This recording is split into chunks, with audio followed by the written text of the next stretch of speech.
జిల్లాలో ఉన్నటువంటి 8 మున్సిపాలిటీలలో ప్రత్యేకంగా డంప్ యార్డుల పేరుతో చెత్తను వదిలేసి పక్కన ఉన్నటువంటి గ్రామాలకి అసౌకర్యం జరుగుతుంది కాబట్టి వెంటనే ఎస్టీపీ ప్లాంట్లని అన్ని మున్సిపాలిటీలలో కూడా సాలిడ్ వేస్ట్ మేనేజ్మెంట్ కోసం కూడా ఒక ఎస్టీపీ ప్లాంట్ నిర్మాణం కోసం అని చెప్పి ప్రభుత్వానికి సూచనలు ఇవ్వడం జరిగింది.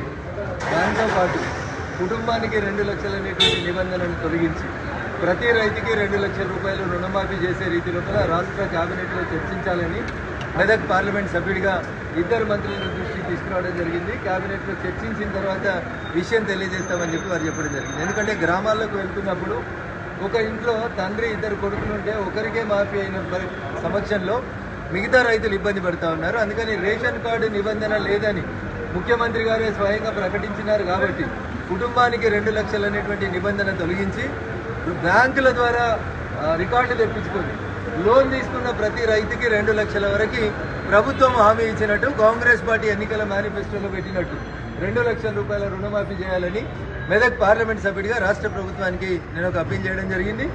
అంతేకాదు ఏదైతే భూసేకరణ జరుపుతా ఉన్నాము RRR పేరిట కానివ్వండి, నీమ్స్ పేరిట కానివ్వండి, ఇతరత్ర భూసేకరణ జరుగుతున్నటువంటి సందర్భంలో జిల్లా కలెక్టర్ గారు జిల్లా మంత్రి గారి దృష్టికి నేను తీసుకొచ్చిన విషయం ఏంటంటే ప్రతి 2 సంవత్సరాలకు ఒకసారి కార్డు వ్యాలీని పెంచి 3 రెట్లు నష్టపోతున్నటువంటి రైతులకి నష్టపరిహారం ఇస్తే గీర్మాపూర్ లాంటి ప్లేస్లో నేషనల్ హైవే పక్కన కొన్ని సందర్భాల్లో కార్డు వాల్యూ 40 లక్షలు 47 లక్షలు కూడా అధికారికంగా ఉంది.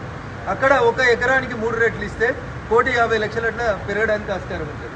కాబట్టి ఇప్పుడు RRR పేరిట జరపబోయేటువంటి భూసేకరణ కంటే ముందే కలెక్టర్లని ఈ రిజిస్ట్రేషన్ వాల్యూస్ పెంచి రైతన్నులకి న్యాయం చేయాలనేది 2వ డిమాండ్గా వారి ముందు ఉంచడం జరిగింది.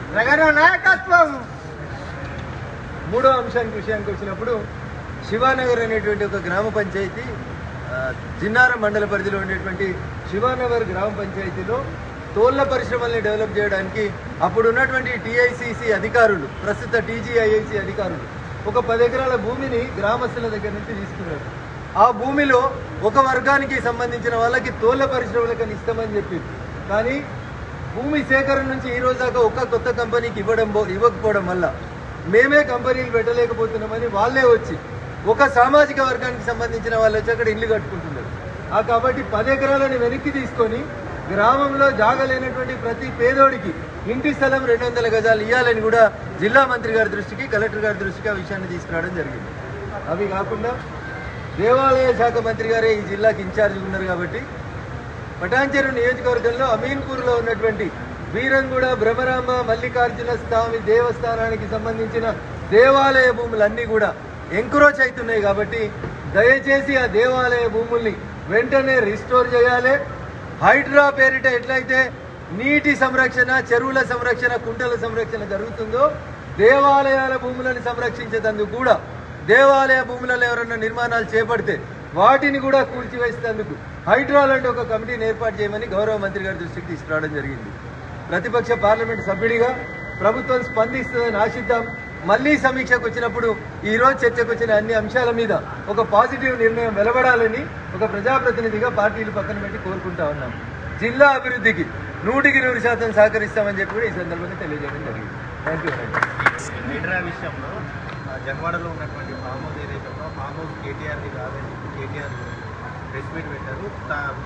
అది నిబంధనలకు విరుద్ధంగా ఉంటే కనుక ఖచ్చితంగా కూర్చుకోండి అని చెప్పి కేటీఆర్. సో దొంగ అంటే భుజాలు తడుముకున్నట్టు కేటీఆర్ గారి ఫామ్ హౌస్ కోసం కేటీఆర్ ఇప్పటి ముఖ్యమంత్రి అప్పటి PCC president Jonnavada farm house పోతే డ్రోన్లు ఎగిరేసిరని కేసులు పెట్టి రిమాండ్ చేసిరు. ఇవాళ ఎందుకు సన్నాయి నొక్కులు నొక్కుతుండు కేటీఆర్? ఆ రోజు ఫామ్ హౌస్ నీది కాదని ఆ రోజే చెప్పనుంటే మంత్రి హోదాలో. ఇప్పుడు దాన్ని వేరేళ్ళ పేరు మీదకి పేరు మార్చి ఫామ్ హౌస్ నాది కాదు అంటే దొంగలు కలిసి చేసేటువంటి ప్రయత్నం తప్ప ఇంకొకటి కాదు. నేను ప్రభుత్వానికి చేసేటువంటి ఒక విజ్ఞప్తి, హైడ్రా పేరిట ప్రతిపక్ష పార్టీల ఎమ్మెల్యేలు ఎంపీలను టార్గెట్ చేయకూడదు. నిజంగా సుప్రీంకోర్టు నిబంధనల ప్రకారం చెరువులో, శిఖంలో, బఫర్ జోన్లో రఘునందన్ రావు కట్టినా, దామోదర్ గారు కట్టినా, కేటీఆర్ గారు కట్టినా, కవిత గారు కట్టినా దయాదాక్షిణ్యాలు లేకుండా 24 గంటలలో కూల్చేయాలని నేను ఈ సందర్భంగా డిమాండ్ చేస్తా ఉన్నా. ఎందుకంటే చట్టాన్ని గౌరవించే ఒక వకీలుగా సుప్రీంకోర్టు నీటిల్ని, చెరువుల్ని, కుంటల్ని పరిరక్షించమని చెప్తుంది. అడ్డంగా కడితే ఏమవుతుందో వాయనాడు మొన్న మనకు చెప్పింది. 2 సంవత్సరాల క్రితం ఉత్తరాఖండ్లో చెప్పింది. హోటళ్లు గీటర్లన్నీ నీళ్ళకి ఎట్లా కొట్టుకుపోయినాడు. ప్రకృతికి కోపం వస్తే అక్కడ ఈ మంత్రి ఆ మంత్రి ముఖ్యమంత్రి ఎవరు కనబడరు. ప్రకృతి ఎకలాజికల్ ఇంబ్యాలెన్స్ కాకుండా చూడడానికే హైడ్రా ఏర్పాటు చేసిరని మనం నమ్మాలి. అట్లా కాకుండా రాజకీయ కక్షల కోసం హైడ్రాని ఏర్పాటు చేస్తే భారతీయ జనతా పార్టీగా దాన్ని తప్పకుండా వ్యతిరేకిస్తుంది. ముందు అధికార పార్టీ నుంచే ఆ కూల్చివేతలు మొదలైతే బాగుంటుంది అనేది నేను ఈ రాష్ట్ర ప్రభుత్వానికి చేసేటువంటి సూచన. సో ఏ ఇష్యూనైనా కానీ వ్యక్తుల మధ్యలో పంచాయతీగా చూడొద్దని నేను మీడియా మిత్రులకు అప్పీల్ చేస్తున్నాను. హరీష్ రావు అనేటువంటి మాజీ మంత్రి ప్రస్తుత సిద్దిపేట శాసనసభ్యులు ఏమన్నారు, రైతు రుణమాఫీ 15 ఆగస్టులో చేస్తే నేను రిజైన్ చేస్తా అన్నాడు. సో రైతు ఆ రుణమాఫీని ఇగో మేము పెట్టిన నిబంధనల ప్రకారం మేము చేసినామని ప్రభుత్వం చెప్తుంది. మరి హరీష్ రావు గారు అంటారు నాకు పదవులు లెక్క కాదు, ఈ చేత వదిలేసిన ఎడమ చేత వదిలేసిన గడ్డిపోత లెక్క వదిలేసిన అంటున్నారు. ఇప్పుడు కూడా మరి ఒకసారి గడ్డిపోత లెక్క వదిలేసి కొట్లాడుండ్రి. కానీ దాన్ని ఏదో హనుమంతరావు గారి పంచాయతీ హరీష్ రావు గారి పంచాయతీ లాగా చూడకండి.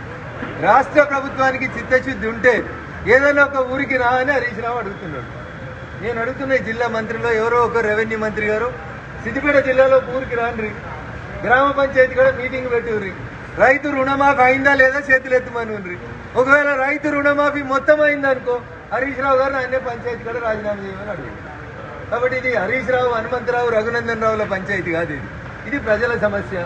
ప్రజలకి కాంగ్రెస్ పార్టీ ఎన్నికల మేనిఫెస్టోలో చెప్పింది అందరికీ రైతు రుణమాఫీ చేస్తామని చెప్పింది. అప్పుడు కుటుంబానికి ఒకళ్ళే ఏర్పడాలా, ఇప్పుడు కుటుంబానికి ఒకటి రేషన్ కార్డు ఒకటి కావాలంటే తండ్రితో కలిసిన కొడుకులందరూ ఏర్పడి నా ఇల్లు నాకుంది నా కుటుంబం వేరే ఉందనే కొట్లాడే పరిస్థితి వస్తుంది. కాబట్టి దయించి అట్లా చేయకండి. బ్యాంక్కి వెళ్ళి లిస్టు తెప్పించుకోండి. బ్యాంకులో లోన్ తీసుకున్న రైతులు ఎంతమంది బిలో 2 lakhs తీసుకుంటారు అందరికీ రుణమాఫీ చేయండి. ఒక్కొక్క మంత్రి స్టేట్మెంట్ ఒక్కొక్క రకంగా ఉంది. ఇప్పటికి 17,000 కోట్లు చేసినాం, 31,000 కోట్లు చేస్తాం, భయపడకండి అంటున్నారు. నేనేమంటున్నా, మేము భయపడతలేము, రైతులు బాధపడుతున్నారు, ఆక్రోశంగా ఉన్నారు, ఆక్రాంతిస్తున్నారు. కాబట్టి గైడ్ లైన్స్ తొందరగా విడుదల చేయమని రాష్ట్ర ప్రభుత్వానికి ఈ సందర్భంగా సూచిస్తున్నాను. Thank you.